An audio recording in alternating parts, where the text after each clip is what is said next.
কোচবিহার পঞ্চানন বর্মা ইউনিভার্সিটির সম্পূর্ণ নতুন শিক্ষানীতি অনুযায়ী প্রকাশিত বিএ সেকেন্ড সেমিস্টারের মাইনর কোর্সের অন্তর্গত বাংলার সাজেশন সম্পর্কে আমাদের আজকের এই স্পেশাল ভিডিও। কাজেই আজকের এই ভিডিওটি কিন্তু তোমাদের জন্য খুবই গুরুত্বপূর্ণ হতে চলেছে। তবে ভিডিওটি শুরু করার আগে তোমাদের কাছে রিকোয়েস্ট, দেখো আমরা এই চ্যানেল মারফত বিভিন্ন স্টাডি সংক্রান্ত নিউজ, স্কলারশিপ সংক্রান্ত আপডেট, এমনকি সাজেশন প্রদান করে থাকি। কাজেই খুব ভালো হবে যদি আমাদের চ্যানেলটিকে সাবস্ক্রাইব করে দিয়ে আমাদের পরিবারের সদস্য হয়ে নাও। আর দেখো ভিডিওর নিচে যে কমেন্ট বক্সটি রয়েছে তা কিন্তু সকলের জন্য খোলা, তো তোমরা অবশ্যই কমেন্টে এটা জানাতে ভুলো না আজকের এই ভিডিওটি তোমরা কোন কোন কলেজ থেকে ওয়াচ করছো। তো যাই হোক, শুরু করছি আমাদের আজকের এই স্পেশাল ভিডিওটি। তো ঠিক যেমনটা আমরা আলোচনা করলাম, কোচবিহার পঞ্চানন বর্মা ইউনিভার্সিটির বিএ সেকেন্ড সেমিস্টারের মাইনর কোর্সের অন্তর্গত বাংলার সাজেশন সম্পর্কে আমাদের আজকের এই স্পেশাল ভিডিও। কাজেই আজকের এই ভিডিওটি কিন্তু তোমাদের জন্য খুবই গুরুত্বপূর্ণ হতে চলেছে। আর আজকের এই ভিডিওটিতে আমরা মাইনর কোর্সের অন্তর্গত বাংলার সিলেবাস থেকে একটি অতি গুরুত্বপূর্ণ বড় প্রশ্ন এবং তার উত্তর সম্পর্কে বিস্তারিত আলোচনা করব। প্রশ্ন এবং উত্তর সংক্রান্ত আমাদের আজকের ক্লাস প্রথম ক্লাস।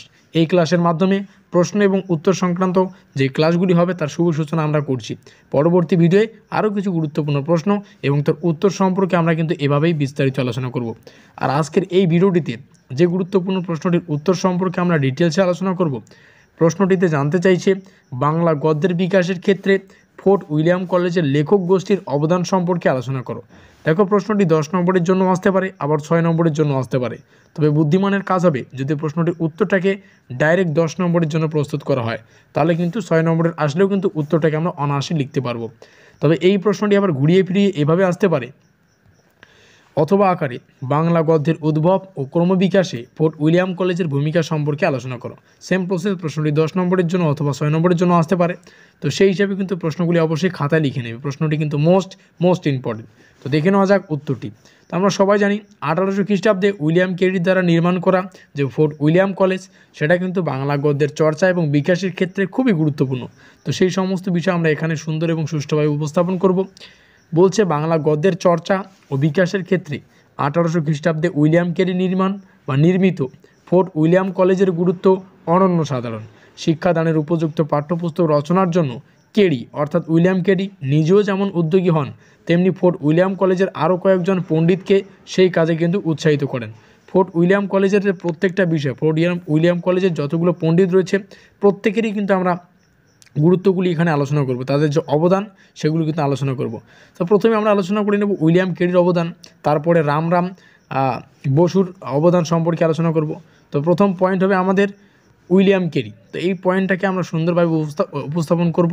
উইলিয়াম কেরি এখানে কি বলছে, সমাজের বিভিন্ন স্তরের মানুষের কথাবার্তা সংবলিত কেরির প্রথম গ্রন্থ কথোপকথন।